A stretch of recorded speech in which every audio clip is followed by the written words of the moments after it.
কোন কোন নেতাক আমি প্ৰচাৰত মাতিব লাগিব গোটেই কথা বতৰাবিলাক আমি প্ৰায় 2 ঘণ্টা 3 ঘণ্টা সময় ধৰি আলোচনা কৰোঁ আলোচনা খুব প্ৰডাক্টিভ আছিলে ভাল আছিলে আৰু এক প্ৰকাৰ বিজেপি নিৰ্বাচনৰ বাবে প্ৰস্তুত হৈছে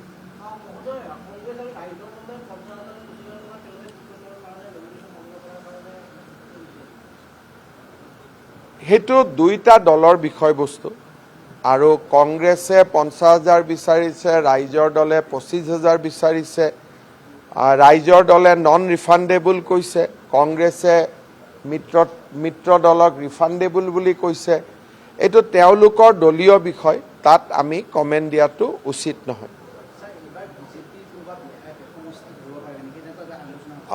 নিশ্চিতভাৱে প্ৰত্যেক গৰাকী বিজেপিৰ বিধায়কে টিকট পাব তাৰ নিশ্চয়তা কোনেও দিব নোৱাৰে 5 বছৰ কাৰণে বিধায়ক হয় পিছৰ 5 বছৰ জনপ্ৰিয়তাৰ ওপৰতে দলে টিকট দিয়ে আমাৰ ইয়াত এপ্লিকেশনৰ সিস্টেম নাই আমি কাৰো পৰা আবেদনো নলওঁ গতিকে আমাৰ নিৰ্বাচনত কোনে টিকট পাব বুথ কমিটিৰ পৰা ৰাজ্যিক নিৰ্বাচনী কমিটিলৈকে এটা প্ৰক্ৰিয়াৰ মাজেৰে নাম আহে ৰাজ্যিক নিৰ্বাচনী কমিটিয়ে সেই নাম 2টা 3টা প্ৰত্যেক সমষ্টিৰ বিপৰীতে দলৰ সংসদীয় বৰ্ডলৈকে আমি প্ৰেৰণ কৰোঁ আৰু তাৰ পিছত তাতে সিদ্ধান্ত হয় সংসদীয় বৰ্ডৰ সভাত কি সিদ্ধান্ত হ'ব 2 মাহ আগতে তাক কোনেও ক'ব নোৱাৰে তেওঁলোকে কি সিদ্ধান্ত ল'ব হেতু 2 মাহ আগতে কোৱাৰ কোনো প্ৰাসংগিকতা নাথাকে আৰু মই যদি কওঁ সকলোৱে পাব নাপাব পাৰে পাব পাৰে পাৰ্লিমেণ্টাৰী বৰ্ডত মোদী ডাঙৰীয়া নিজে বহি থাকে দলৰ সভাপতি বহিব নীতিন নবীন ডাঙৰীয়া বহিব অমিত শাহ ডাঙৰীয়া বহিব ৰাজনাথ সিং ডাঙৰীয়া বহিব সেই সভাখনত কি সিদ্ধান্ত হ'ব 60 দিন 90 দিন আগতে কেনেকৈ কোনবাই ক'ব পাৰিব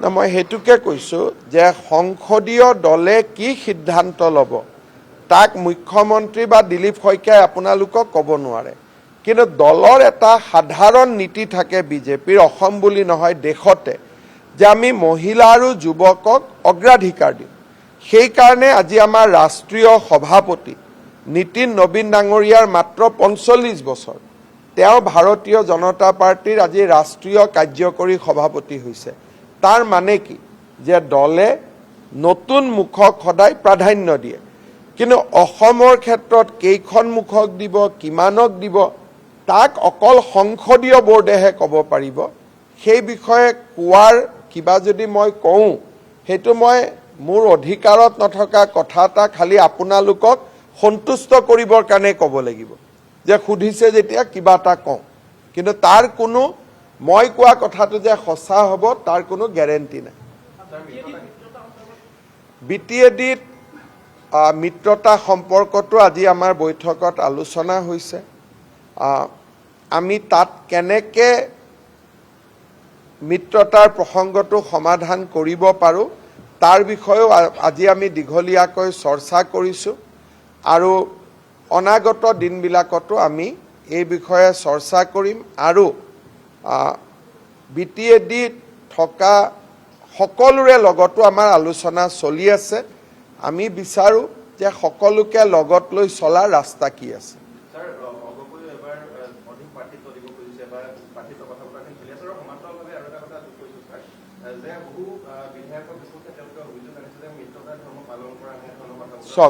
অগপ দল এটা স্বতন্ত্ৰ ৰাজনৈতিক দল অগপ দলৰ ওপৰত বিজেপিৰ কোনো অধিকাৰ নাই গতিকে অগপ দলে যদি কালি সিদ্ধান্ত লয় মই 100টা সমষ্টিতে টিকট দিম তেওঁলোকে দিব পাৰে গতিকে গণপৰিষদ যেহেতু এটা স্বতন্ত্ৰ ৰাজনৈতিক দল তেওঁলোকে আপোনালোকক কি কৈছে তাৰ ওপৰত কমেন্ট দিয়াটো মই ঠিক নহয় কাৰণ তেওঁলোকৰ প্ৰেসিডেন্ট জেপি নাড্ডা নহয় তেওঁলোকৰ প্ৰেসিডেন্ট অতুল বৰা গতিকে এজিপিয়ে যিমান টিকট দিব খোজে নিশ্চিতভাৱে দিব পাৰে কিন্তু যদি বিজেপিৰ লগত লগলাগি টিকট দিয়াৰ কথাটো হয় তেতিয়াহ'লে অতুল বৰা আৰু দিলীপ শইকীয়াৰ মাজত বৈঠক হ'ব লাগিব। তাৰ পিছতহে কথাটো ওলাব যে কোনে কেইখনত খেলিব।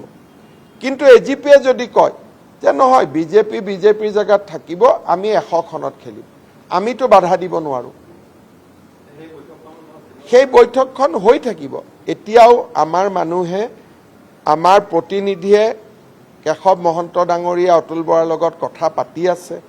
ময়ো 2-3বাৰ ফণীভূষণ চৌধুৰীৰ লগত কথা পাতি আছোঁ। আমি যিহেতু কেবিনেটত একেলগেই থাকোঁ, প্ৰতিটো মুহূৰ্ততে আমি কথা পাতি থাকোঁ। আমাৰতো সম্পৰ্ক বেয়া নহয়। গতিকে তাৰ কাৰণে এখন মিটিং পাতি বাহিৰত সাংবাদিকক ৰখুৱাই এনেকৈ ওলাই আহি কোৱাৰ প্ৰয়োজন নাই। এতিয়া আজিয়ে পীযুষ হাজৰিকা, কেশৱ মহন্ত দিনটো একেলগে আছে, তাৰমানে তেওঁলোকেও কথা পাতি আছে। যোৱাকালি কেবিনেটত অতুল বৰা, কেশৱ মহন্তৰ লগত মই গোটেই দিনটো আছোঁ, তাতো মই কথা পাতি আছোঁ। গতিকে এজিপি আৰু বিজেপিৰ কথা বতৰা প্ৰতিটো দিনে প্ৰতিটো মুহূৰ্ততে হৈ থাকিব। খালি কোনোবা দিনাখন আমি এনেকৈ আপোনালোকৰ সন্মুখত আহি ঘোষণাটো কৰি দিম। আমাৰ আলোচনা কেতিয়া হৈ যাব সেইটো আপোনালোকে গমেই নাপাব, কাৰণ যিহেতু আমি সদায় বহি থাকোঁ। যেনেকৈ নিজৰ ভায়েক ককায়েকৰ মাজত ঘৰতে বেডৰুমতো বহে, টিভি চাওঁতেও বহে, ডাইনিং ৰুমতো বহে, তেনেকৈ আমি সদায় বহিয়ে থাকোঁ। সেইকাৰণে ৰাইজৰ দল বা কংগ্ৰেছৰ যেনেকৈ বৈঠক হয়, আমাৰ এজিপিৰ লগত কোনো বৈঠক নহয়। মোৰ ঘৰৰ সন্মুখতে অতুল বৰা থাকে, বোলে অতুল দা বলক 2 ৰাউণ্ড খোজ কাঢ়োঁ, তাতেই আলোচনা হৈ যাব। যেতিয়া আনুষ্ঠানিক দৰকাৰ হ'ব, একেবাৰে লাষ্টত দুইটা দল বহিব এজিপি অফিচত বা বিজেপি অফিচত, ওলাই আহি 2জন সভাপতিয়ে আপোনালোকক জনাব, সেইটো এটা বেলেগ দিন। কিন্তু আলোচনা আমি আজি 3 মাহৰ পৰা কৰি আছোঁ। কোনে কেইটা চিটত ইলেকশ্যন খেলিব, এজিপি দলে তেওঁলোকৰ কথা কৈছে, আমি আমাৰ কথা কৈ আছোঁ। আৰু আমাৰ কেইবাজনো মন্ত্ৰীয়ে এজিপিৰ লগত কথা বতৰা পাতি আছে। মোৰ আৰু দিলীপ শইকীয়াৰ পৰ্যায়ত এতিয়ালৈকে আমি কথা পতা নাই, কিন্তু আমাৰ মন্ত্ৰীসকলে তেওঁলোকৰ লগত সদায় পাতি আছে।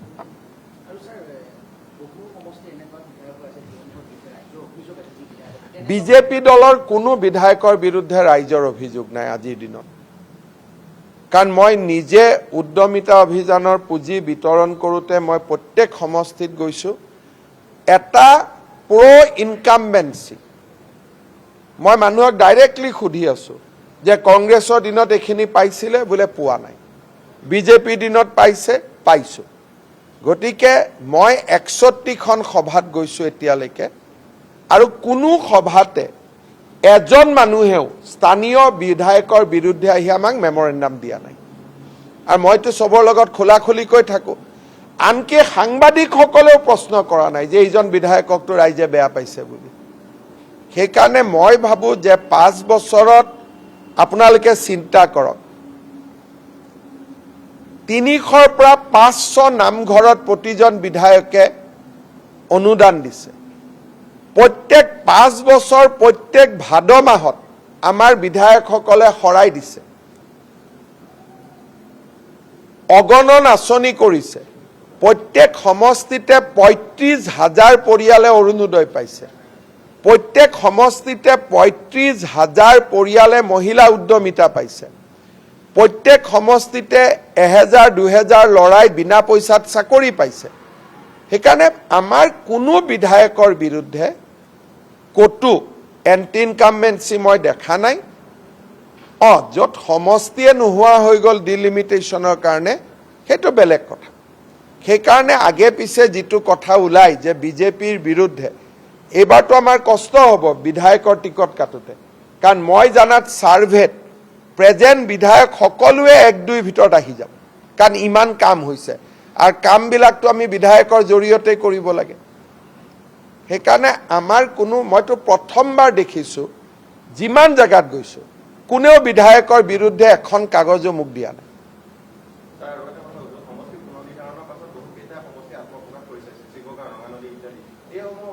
সেইকাৰণে মই কৈছোঁ যে বিজেপিত পুৰণা বিধায়কৰ টিকট নকটাকৈও আমি নতুন মুখৰ প্ৰাৰ্থী এইবাৰ দিব পাৰোঁ।